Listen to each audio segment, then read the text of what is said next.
Assalamu alaikum. Let's talk about vitamins prescription. A complete guide about the prescription of the vitamins. It is so important that every periphery doctor have to master this subject or this topic. How to prescribe and which one of them to choose in which condition. To understand fully about this topic, stay with me and one by one with the help of scenarios I am going to explain that how to choose the best one for the needs of your patients, and also I am going to give examples of the trade names available in our country.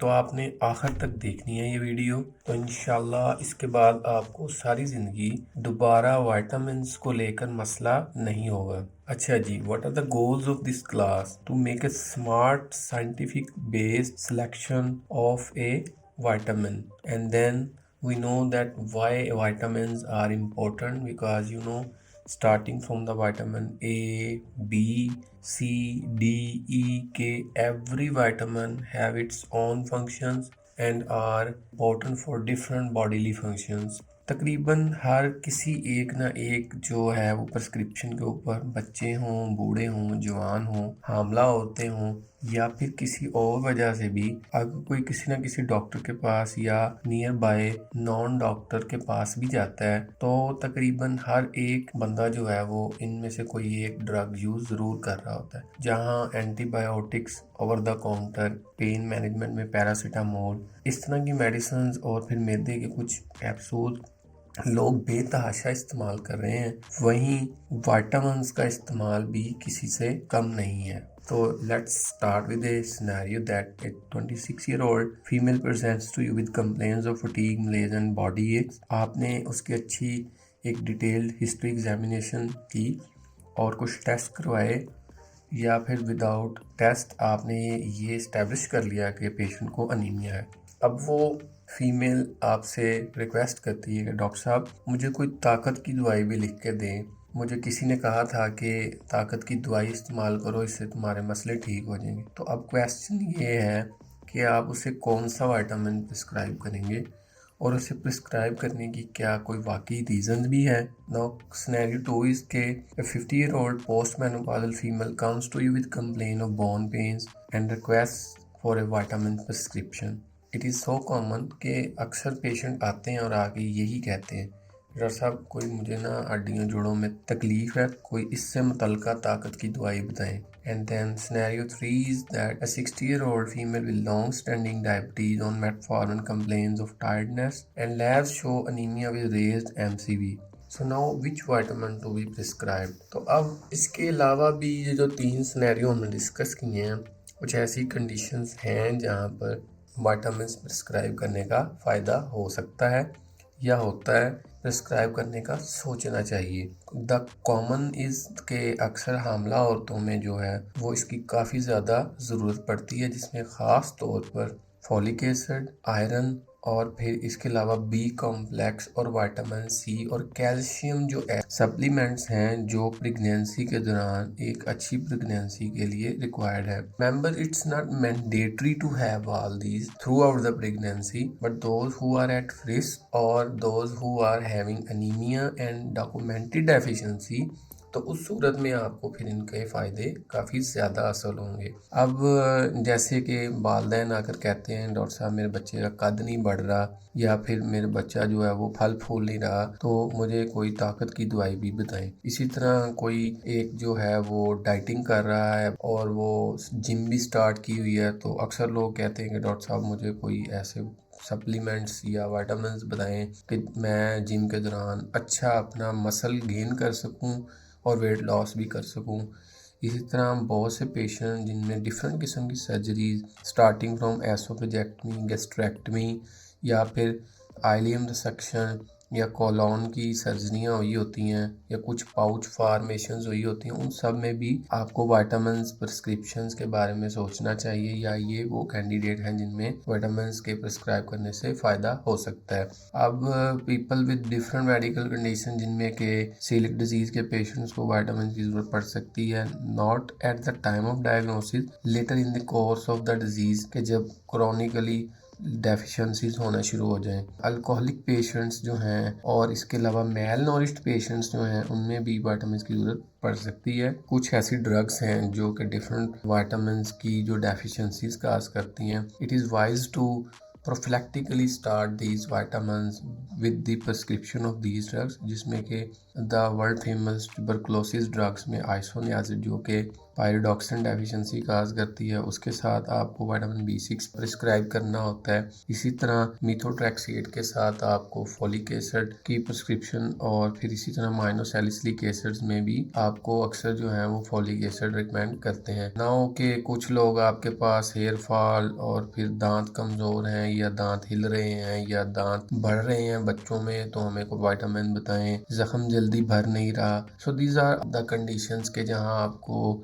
कुछ patients अक्सर आकर कहेंगे कि हमें prescribe कर दें या आपको सोचना है कि इनमें आपको विटामिन प्रिस्क्राइब करने हैं। Coming to the most important slide के आपको जो चीज़ें कंसिडर करनी है, सबसे इम्पोर्टेंट ये है कि आपको ये पता होना चाहिए कि क्या ये आपके पास कोई डॉक्यूमेंटेड डेफिशिएंसी है या नहीं। जैसे मैं एग्जांपल देता हूँ कि एक फीमेल आगे कहती है कि मुझे जिस्म में बहुत ज़्यादा दर्दें होती हैं और हड्डियाँ भी दर्द करती हैं। आप सोचते हैं कि इसको ऑस्टियोपोरोसिस होगी। अब आप कैल्शियम के टेस्ट के लेवल्स का टेस्ट कराते हैं और विटामिन डी के लेवल्स भी टेस्ट करते हैं और वहाँ पर डेफिशिएंसी आ जाती है जो कि कोरिलेट करती है डिजीज़ के साथ। अब यहाँ पर आपके पास एक डॉक्यूमेंटेड डेफिशिएंसी है विटामिन सी की एंड कैल्शियम की।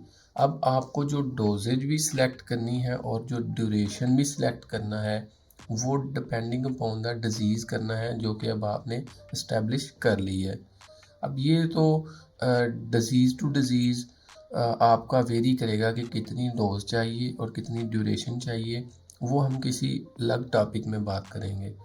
अब नेक्स्ट चीज़ ये होती है कि अब अगर आपको एक सिंगल विटामिन रिक्वायर्ड है और उसकी सिंगल प्रेपरेशन आपका पर्पस फुलफ़िल कर लेगी और या फिर आपको मल्टी विटामिन्स रिक्वायर्ड हैं। जैसे प्रेगनेंसी में हमने एग्जांपल दी कि आपको जहां फोलिक एसिड चाहिए वहीं पर आयरन भी रिक्वायर्ड है और उसी के साथ आपको फोलिक एसिड के साथ साथ अदर विटामिन्स भी हेल्प करेंगे। तो इन चीज़ों को कंसिडर करना होता है। और फिर यही चीज़ के होल ग्रुप ऑफ विटामिन अगर आपको चाहिए तो उसमें फिर बी कम्प्लेक्स की प्रेपरेशन आती हैं और मल्टी विटामिन अक्सर जो हैं वो विदाउट एक डॉक्यूमेंटेड डेफिशिएंसी लोग just addition to their normal diet या फिर वैसे ही एक जिसे कहते हैं ना प्लेसिबो इफेक्ट के लिए लोग खुद रिक्वेस्ट करते हैं या डॉक्टर्स प्रिस्क्राइब करते हैं। और मिनरल्स की रिक्वायरमेंट भी आपकी सिलेक्शन में एक इम्पॉर्टेंट एस्पेक्ट होता है। फिर डिफरेंट विटामिन की कॉम्बिनेशंस और बात आ गई कि क्या अब हम सबको जो भी लोग हैं क्या विटामिन लेने शुरू कर देने चाहिए, क्योंकि अक्सर लोगों का ख्याल है कि जी अब वो खुराकें वो नहीं रहीं जो हमारे बुज़ुर्गों के दौर में होती थी, या फिर खुराकों में जो उनसे ना वो ताकत नहीं है, या आपको लग रहा है कि भाई मुझे कमज़ोरी रहती है। ऐसी आई थिंक कि कोई भी स्टडीज़ प्रूव नहीं कर पाई कि जी आपको एडिशन कर लेनी चाहिए। ये डिपेंड करता है आपकी डाइट पर, आपकी एरियाज़ पर जहाँ आप रह रहे हैं, आपकी जॉब्स पर और डॉक्यूमेंटेड डेफिशिएंसीज पर और डिफरेंट कंडीशंस पर। So now I think I have almost conveyed my message that it's not the mandatory thing to have in your diet. It depends upon many things, that which vitamin to choose, the duration for intake and the preparation to choose. अब question ये होगा कि भाई sir वो इतनी ज़्यादा market में available medicines हैं, डिफरेंट नाम से अवेलेबल हैं, रेविटेल, बेबीडॉक्स, सेंट्रम, वाइट्रम, सरबेक्सी, इनमें फ़र्क क्या है? The main differences between them are the concentration of a specific vitamin. जैसे मैं एग्जांपल देता हूँ कि if you choose Surbex Z, concentration of the zinc in this preparation is very low. वो लेकिन अगर आप जिंक एट के नेम से न्यूट्री फैक्टर की जो प्रेपरेशन है वो आप चूज़ करेंगे, so it solely contains zinc and the quantity of zinc is too high. So one thing that differs between different preparations is the concentration of a specific vitamin. Some absorption related differences के कुछ का हाजमा अच्छा हो जाता है and then फार्मूलेशंस, कुछ जो प्रेपरेशंस हैं वो आती ही सिर्फ इंजेक्शन फार्म में है या सिरप फार्म में है, जैसे वाइडालिन बच्चों में शरबत फार्म में ही अवेलेबल है और टैबलेट फार्म में सरबेक्स, और इसी तरह कुछ प्रेपरेशंस जैसे कैप्सूल ईवियोन ओनली जो है वो विटामिन ई की प्रेपरेशन कैप्सूल फॉर्म में ही अवेलेबल है। इन बेसिस पर थोड़ी डिफरेंसेस आ जाते हैं डिफरेंट फार्मूलेशंस में, और अक्सर कुछ पेशेंट खुद कहते हैं कि सर हमें शरबत लिख दें या फिर टैबलेट्स एडवाइस कर दें। So test is an important aspect के जहाँ डिफरेंट प्रेपरेशंस जो हैं वो डिफ़र करती हैं। और फिर कि सर वो मैंने लास्ट टाइम वो मेडिसिन यूज़ की थी तो मेरी तो यूरिन में बहुत गंदी बदबू आ रही थी। सो इस वजह से भी कुछ जो प्रेपरेशंस हैं विटामिन्स की वो एक दूसरे से मुख्तलिफ हैं। फिर physicians on experience with the specific multivitamin preparation is also important thing to consider के different जो डॉक्टर हैं वो कहते हैं जी कि ये मुझे अच्छी लगती है।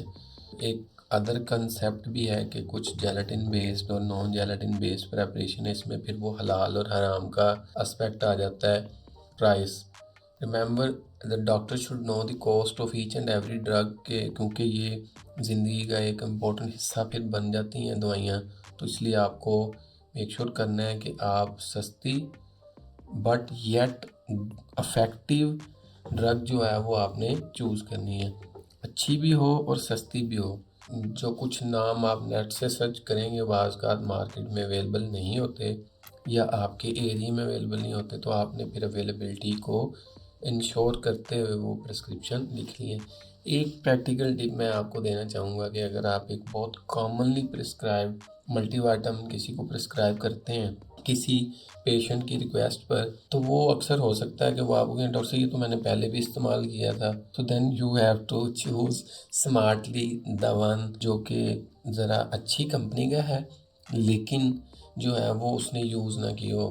बात अब जहाँ दवाइयों की चल रही है तो वहीं मैं कुछ इम्पोर्टेंट चीज़ें और भी बताऊँ कि वट एवर मेडिसिन जो भी आप प्रिस्क्राइब करें किसी भी कैटेगरी की हो, तो क्वेश्चन ये ऑलवेज जेन में आता है कि कौन सी मेडिसिन, मतलब जैसे मैं एग्जांपल देता हूँ कि ओमेप्राजोल जो कि एक जेनेरिक नेम है, राइजिक जो है इसका एक ट्रेड नेम है। अब आप सोचेंगे कि भाई एक कंपनी जो कि ओमेप्राजोल बना रही है वो राइजिक है और एक और है वो भी ओमेप्राजोल प्रोड्यूस कर रही है, तो कौन सी अच्छी है? सो एक जनरल कंसेंसस ये है कि जो कुछ कंपनियां जिनकी अच्छी रेपुटेशन है, जो इंटरनेशनल हैं या नेशनल हैं, जिसमें बड़ी बड़ी कंपनियां जिसमें एबट, गेट्स, फाइज़र, सामी और जीएसके, इसी तरह और भी चंद जो बड़ी बड़ी कंपनियां, इनके जो प्रोडक्ट्स हैं वो तकरीबन अच्छे ही होते हैं। सारी कंपनियां हर किस्म की कैटेगरी की मेडिसिन में महारत नहीं रखती, कुछ कंपनीज़ ने डिफरेंट किस्म के ग्रुप्स में एक्सपर्टीज़ डेवलप की हुई हैं। तो ये चीज़ें आपको कुछ आहिस्ता आहिस्ता गाइड करती हैं ड्रग सिलेक्शन के बारे में। ये चंद इम्पोर्टेंट सीरीज़ हैं या एग्जांपल्स हैं कि जो जिनके नाम आपने सुन रखे होंगे कि बच्चों में। हाँ, अब मैं एक और टिप देता हूँ कि आप देखिएगा कि कुछ जैसे रेविटेल है, इसमें अब रेविटेल के आगे लिखा होगा रेविटेल टी या रेविटेल सिंपल, इसी तरह वाइडालिन वाइडेलिन टी या वाइडालिन एम, इसी तरह। अब फ़र्क क्या पड़ता है, इससे ये एडिशन होती है कि कुछ मल्टीपल जो विटामिन्स के ग्रुप्स के साथ एक मिनरल ऐड हो गया होता है, जैसे Surbex simple versus Surbex Z. The difference is के उसमें जिंक की एडिशन है। इसी तरह कोर जो है वो एक गेट्स कंपनी की सीरीज़ है, इनमें भी इन्होंने कोर 24 एंड कोर 24C जो है उस नेम से एक सीरीज़ बनाई हुई है। आपको ज़रूरी नहीं है कि बहुत ज़्यादा दवाइयों के नाम आते हों, आप किसी एक कंपनी की जो है ना वो ड्रग्स डिफरेंट नेम जो हैं अवेलेबल उनको याद कर लें। इसी तरह न्यूरोबियान, बायोंटा, इस तरह की सीरीज़ भी चल रही होती हैं। और जो नेक्स्ट स्लाइड पे मैं आपको दिखाता हूँ कुछ फर्दर एग्जांपल्स। अब ये जो है एक जो आप याद कर लें main Centrum, Surbex Z, Multibionta, Revital and Theragran and Vidaylin with minerals, ये वो प्रेपरेशन हैं जिनमें मल्टीपल वाइटामिन हैं। हो सकता है ए, डी, ई, के, बी सारे हों और साथ में एक मिनरल भी एडिड हो, बट यहाँ इम्पोर्टेंट है कि क्वांटिटी सबकी थोड़ी थोड़ी मिन्यूट ही होंगी। और मिनरल्स के विदाउट जो है वो वाइडालिन की प्रेपरेशन आती है। अगर आपने ए और डी की कम्बिनेशंस जो हैं वो उनकी चंद एग्जांपल्स हैं कि आपके पास बोनवन और फिर सिंपल विटामिन डी की प्रेपरेशन में Indrop D, Sunny D, of D and Sunvit ऐसे कैप्सूल्स और इंजेक्शंस अवेलेबल हैं। Vitamin A K and D3 की जो कम्बिनेशन है एडविट के नेम से अवेलेबल है। विटामिन ए जो है वो टैबलेट विटामिन ए के नेम से आती है।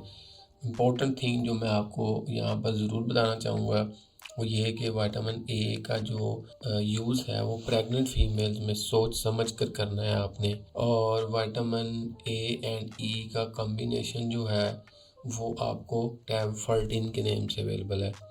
बी कॉम्प्लेक्स प्रेपरेशन में आपके पास Bevidox and B12 by Methycobal, B and C Lysovit के नेम से and vitamin C Cecon, B6 tablet folic acid and vitamin E जो है ईवियोन के नेम से अवेलेबल है। और जहाँ बात कैल्शियम की है, मेंबर के C1000। So remember this and forget the rest of the drugs जो कि आपने कभी सुना रखी हैं। तो इससे आपको लाइफ लॉन्ग अब डिसीजन लेने में बहुत ज़्यादा फ़ायदा होगा। अब ये कुछ कंपनी जो स्पेशलाइज्ड हैं only in production of vitamin जो मेरे नॉलेज में है, जिनमें न्यूट्री फैक्टर एंड हर्बियोटिक्स, ये अपना इनकी पूरी प्लास्टिक बॉटल्स होती हैं और कुछ अच्छी भी लगती हैं दिखने में, और फिर जो इस्तेमाल कर रहा होता है उसे भी लगता है भाई वाकई कोई ताकत का ख़जाना इस्तेमाल कर रहा हूँ। तो एक तो प्लेसिबो इफेक्ट भी मिल जाता है, लेकिन these are expensive as compared के। जैसे मैं एग्जांपल दूं कि अगर आप सर्बेक्स सी सिंपल जो है वो बाय करते हैं तो मैक्सिमम 300 का एक जो है वो उनकी पैकिंग मिल जाएगी, लेकिन दिस मे नॉट बी। लेकिन ये जो हैं ये शायद कि कम से कम 1000 से 2000 रुपये से स्टार्ट होंगी। फ़ायदे ये मुझे नहीं पता कि इनके वाकई ज़्यादा हैं या नहीं, क्योंकि it needs a long term follow up जो कि अक्सर ही लैक करता है, स्पेशली इन विटामिन्स की कैटेगरी में, क्योंकि आपके पास कोई रिस्पॉन्स पैरामीटर नहीं होते स्पेसिफिक जिसमें बहुत ज़्यादा प्लेसिबो बहुत ज़्यादा रोल प्ले करता है।